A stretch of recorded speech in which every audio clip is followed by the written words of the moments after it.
کہ اے معین الدین تم بڑے غریب نواز ہو، اور جب یہ تبھی سے غریب نواز آپ کا نام، غریب نواز اصل نام کم اور غریب نواز زیادہ بولا جاتا ہے.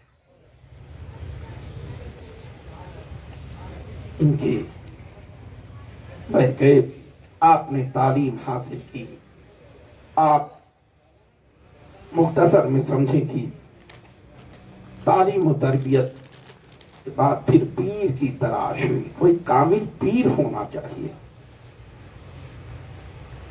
آپ مشہور واقعات تو سنے ہوں گے کہ جو ہے والد کا انتقال ہو گیا تھا، کھجوروں کا باغ تھا، اس کا انگوروں کا باغ تھا. ایک جو ہے مذہوب بزرگ نے ان کو روٹی کا ٹکڑا کھلا دیا تھا جس سے دل دنیا سے اجاٹ ہو گیا تھا. اور آپ جو ہے تعلیم و تربیت سب بیچ کے غریبوں میں بانٹ کے آپ تعلیم و تربیت کے لیے، اس کے بعد تعلیم آپ کی ہو گئی. تب آپ جاتے ہیں کہاں؟ آپ پیر کی تلاش میں جاتے ہیں، پیر ڈھونڈتے ہیں. پیر کیسا ہونا چاہیے؟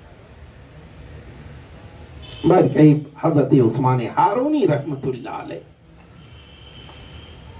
عثمان ہارونی رحمت اللہ تعالی علیہ تعلق سے آپ کو جب پتا چلا تو آپ نے اخلاص پڑھو، کلمہ شریف اتنا پڑھو، درود شریف اتنا پڑھو، اتنا مجاہدہ کرو. زمین کے نیچے دیکھو، زمین دیکھا تو تحت الثری تک دکھنے لگا، آسمان دیکھو عرش معلی دکھنے لگا.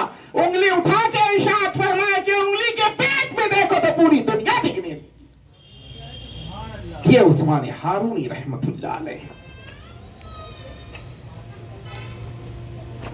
حج کے لیے گئے، حج ادا کیا، نبی کی بارگاہ میں حاضری دی، میزان رحمت کے نیچے کھڑا کر کے دعا کیا تھا، اے اللہ معین الدین حسن کو قبول فرما لے. میزان رحمت کے نیچے ہو بلکہ نبی کی بارگاہ میں جب حاضری ہوئی فرمایا جاؤ رسول اللہ کو سلام پیش کرو. سلام پیش کیا. مختصر یہ کہ اس سفر، اس کے بعد بھی سفر ہوا اور پھر بعد کے سفر میں حکم ہوا کہ تم اب ہند جاؤ، ہند جاؤ، ہندوستان جا کے دین کی تبلیغ کرو. رسول اللہ کا حکم ہوا، آپ چل دیتے ہیں. اس زمانے کے علماء سے ملاقات، صوفیاء اکرام سے ملاقات، خانقاہوں سے مزار. مانے بہت بڑی جادوگر تھی. اس نے کہا دیکھیں ہمارے بیٹی کا حکومت کون ختم کرے گا؟ تو اس کو جادو کے بل پہ پتا چلا کہ ایک باہری پردیسی ایک آئے گا اور فقیر آئے گا، وہی جو ہے حکومت کو ختم کر دے. بہر خیر زمانہ تھا کہ بہت ابھی وقت لگے گا اور وہی ہوا. سرکار غریب نواز ہوتے ہوتے لاہور پہنچتے ہیں. داتا گنج بخش لاہوری رحمت اللہ علیہ کی مزار، ان کی مزار پر گئے اور 40 دن تک فیض حاصل کرتے رہے. داتا گنج بخش رحمت اللہ علیہ کی مزار پر 40 دن خواجہ صاحب نے حاضری دی. یہ کون ہے داتا گنج بخش؟ یہ اللہ کے ولی ہیں. داتا گنج بخش وہ ہیں کہ جو لاہور کی دھرتی پر آئے تھے. تو آپ نے سوچا کہ ایک عبادت گاہ ہونی چاہیے، ایک مسجد بنائی جائے کہ اللہ کی عبادت کیا جائے. آپ نے نشان لگا دیا، کہا بنایا جائے. تعمیر شروع ہو گئی، کام شروع ہو گیا. لوگوں کو جب کچھ نہیں ملتا تو کچھ نہ کچھ اعتراض لوگ کرتے ہی کرتے ہیں. کچھ لوگوں نے کہا مسجد بن رہی ہے لیکن اس کا رخ نہیں صحیح، مسجد رخ نہیں صحیح. ہم کہتے رہے کہ منہ میرا کعبے شریف کی طرف، اس سے کیا ہوتا ہے؟